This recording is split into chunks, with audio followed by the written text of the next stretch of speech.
അസ്സലാമു അലൈക്കും വറഹ്മത്തുള്ളാഹി വബറകാതുഹു. വാദി സഅദ്, ബനൂ സഅദ് ഗോത്രം.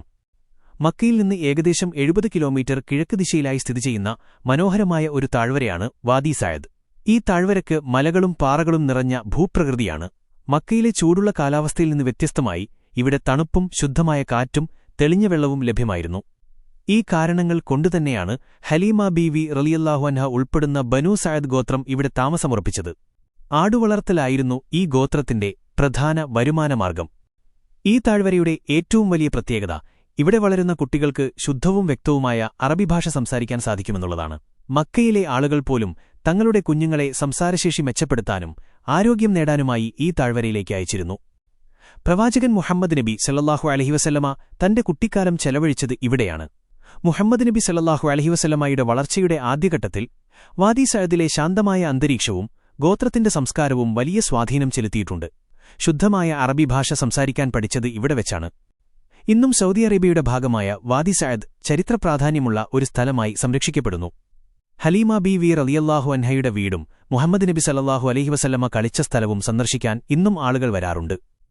ഈ താഴ്വര ഇസ്ലാമിക ചരിത്രത്തിലെ ഒരു പ്രധാന ഭാഗമാണ്. കാരണം അത് ലോകത്തിന് മുഴുവൻ അനുഗ്രഹമായി വന്ന പ്രവാചകൻ മുഹമ്മദ് നബി സല്ലല്ലാഹു അലൈഹി വസല്ലമയുടെ ആദ്യകാല ജീവിതത്തിന് സാക്ഷ്യം വഹിച്ച സ്ഥലമാണ്. റളിയല്ലാഹു അൻഹയുടെ കഷ്ടപ്പാടുകൾ.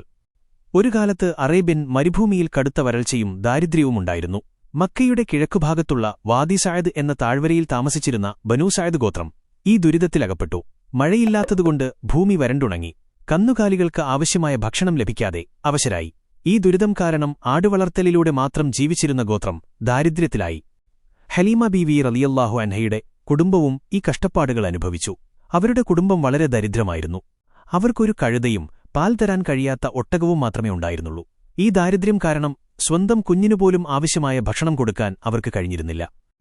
ഇതായിരുന്നു ഹലീമ ബീവി റളിയല്ലാഹു അൻഹയെ മക്കയിലേക്ക് പോകാൻ നിർബന്ധിതയാക്കിയ സാഹചര്യം. മക്കയിൽ അനാഥകളോടുകൂടിയ സമ്പന്നരായ കുടുംബങ്ങൾ തങ്ങളുടെ കുഞ്ഞുങ്ങളെ ശുദ്ധമായ കാലാവസ്ഥയിലും ഭാഷയിലും വളർത്താൻ മരുഭൂമിയിലെ ഗോത്രങ്ങളെ ഏൽപ്പിക്കാറുണ്ടായിരുന്നു. ഇതിന് ലഭിക്കുന്ന വലിയ പ്രതിഫലം ആ ദാരിദ്ര്യം മാറ്റാൻ സഹായിക്കുമെന്ന് ഹലീമ ബീവി റളിയല്ലാഹു അൻഹയും അവരുടെ ഗോത്രത്തിലെ മറ്റ് സ്ത്രീകളും വിശ്വസിച്ചു. അങ്ങനെ ഒരു കുഞ്ഞിനെ തേടിയുള്ള പ്രതീക്ഷയിൽ ഹലീമ ബീവി റളിയല്ലാഹു അൻഹ മക്കയിലേക്ക് യാത്ര തുടങ്ങി. തുടരും. പ്രിയ പ്രേക്ഷകരെ, ഇമ്പം കുറിക്കുന്നതും ആകാംക്ഷയും അത്ഭുതവും നിറഞ്ഞ ഈ ചരിത്രകഥ ഇവിടെ അവസാനിക്കുന്നില്ല. നിങ്ങൾ കാത്തിരുന്ന ആ അത്ഭുത ചരിത്രം നമ്മുടെ യൂട്യൂബ് ചാനലായ മഹദിയ ഖത്തൂണിൽ തുടരുന്നു. അടുത്ത ഭാഗം ഉടൻ തന്നെ വരുന്നതാണ്.